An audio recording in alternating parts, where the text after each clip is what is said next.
So when you think about, like David's talking about, it used to be the blog. And when you think about people reading your blog and paying attention to your content you're putting out, you're building a relationship with the consumer before they actually walk in your door. Building relationships with people by consuming the content that you're putting out. Really, we call this relationship-based marketing. It's consumer-centric.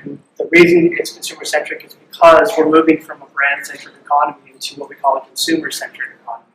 What that means is it's not the brand that's tip of the spear now, it's the consumer perception of the brand. And so we're moving into an economy and a style to where your brand is important because it's what the customer thinks of your brand that's important. It's their perception that makes or breaks what you're doing. And if their perception is good, then you win. If their perception is bad, you lose. If their perception is good, you lose everybody else because you're doing the same thing, then you lose because now you're just a commodity. And we watched it in the US where everybody went from, like, CrossFit is really cool, everybody's doing it, it's all on our doors, to, oh, CrossFit's just another thing you do on a BOSU ball. And so now what we figured out is you have to turn your brand into something that's identifiable and something that's going to differentiate you. And it's not enough to just have a different name. We have to create content around that brand and content that exposes that brand to the consumer in a unique way and develops both culture and an identity behind what you're doing. And the way you develop that culture and the identity, and what we do with people is we identify the strengths and weaknesses of each one of the staff members in the facility. We identify what they're kind of indifferent about, what their personalities are, and then we create content specifically around those individual characteristics. And while it's important to have congruency in your brand, what's more important right now is creating culture and an identity behind your brand. And so what we want to do is we want to leverage the different characteristics of our coaches to pull out that identity, pull out that culture, pull out that information. So that way, when people start consuming your content and your information and all the stuff you're putting out, they not only see the brand, but they see the different people behind the brand. And when they see the people and they're exposed to the people, they start to develop a relationship with those people. They start to feel attached to those people, and they start to say, oh, I've been watching so-and-so's Minute with the Interns for 3 months. It's hilarious, and I really feel like I can connect with you guys because you're normal people. You're not these perfectly chiseled people with your shirts off running around like crazy people. And so people want to connect with people who have flaws, who are unique, who are funny, and who do all these things differently than everybody else. So rather than just showing content with people doing pull-ups and flopping around and doing burpees, you're showing content like how to fix low back pain, how to fix shoulder pain, how to read a menu while on the go. And you're really speaking to these people with all this content, building that relationship. And then when you go for an ask and you say, hey, come in and see us, they're significantly more likely to say, all right, I've been watching you guys for a while, and I really feel comfortable coming in to see you guys. So you're using the platforms where people are at to develop this relationship. So it's your Facebook, YouTube, Instagram, and depending on your market, maybe some of the other platforms. But Facebook is probably your number one priority to focus on because it's where most of your audience demographics are. I like it. So think about it. We look at like brands nowadays, like big corporate brands. They don't have a culture and they don't have an identity, and everybody sees them as just this blob thing. But then we start to see these like unique startups building up, and these unique startups have their own little unique personality.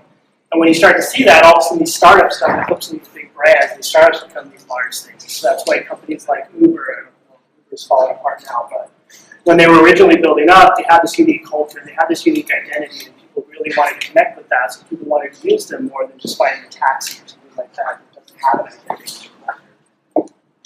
Yeah. So talking about branding and marketing as a combination, obviously from mainland Europe, we're looking at the States as we're basically surfing the wave. We do it like 3, 4, 5 years into the future, because that's where you guys are. Yeah. And so for the last 6 years, it was mostly good news, and now more and more, it's not so good news from the States, like communities breaking down, CrossFit becoming commodity. Right. It's a disaster. It really is. So yeah. In order to make sure that we take advantage of that situation and that knowledge, would you say that rebranding your gym where CrossFit is no longer part of the core identity or the core name is something that you would recommend? You still want to use the name, still use the method, and still use the ideas, because all of that's really amazing. Like the whole principle behind it, and the method, and all the stuff, and the community, and all that's incredible.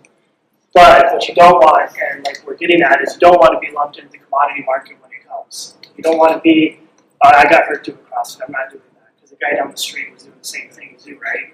So you need to It wasn't CrossFit that hurt. Yeah, it was just, they now, so when a consumer sees something with the same name, they identify that as a commodity or a franchise. And when that's been identified that way, there's no getting away from it if you have the same name on your door. So what we say is, have your own name, have your own identity, have your own information, and leverage your association. So we're Stone Age Fuel. That's it. We don't label anything else. We're still a CrossFit affiliate. We're a USA Weightlifting affiliate. We have all these other associations we have, so we can leverage it and say, yeah, we're Stone Age Fuel. We do participate in the CrossFit method. We participate in the Olympic weightlifting method, USA Weightlifting. But those are just associations we leverage. Our actual brand, what we do, and what we market, what we show and develop is just Stone Age Fuel. What you want, you want to get away from perceptions and perceived ideas based off of something they saw in the past. And if all they see is just like your name without CrossFit attached to it initially, they're going to come and see you and not have any preconceived notions or ideas or anything like that.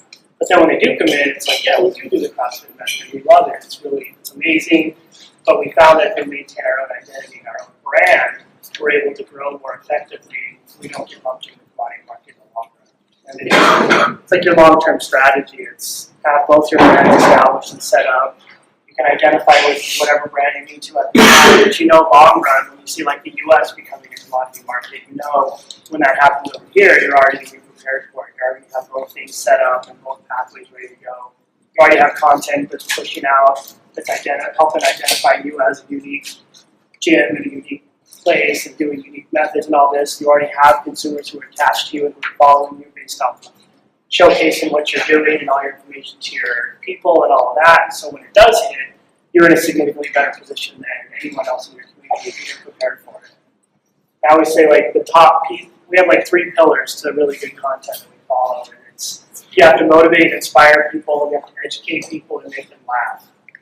But if you follow those 3 things and you focus on what people's pains are outside the gym and not focus on in the gym, then you really create that identity and you build that culture in your community that you are different and you care about them. You really actually want to help them out. You're funny, so you're humanistic. You're motivating, so they feel attached to you. And then you're educational, so they feel like they actually want to come in and see you because they want more. And you just build all that, you build it around your gym name, and then you're set up. You build your culture, you build your identity,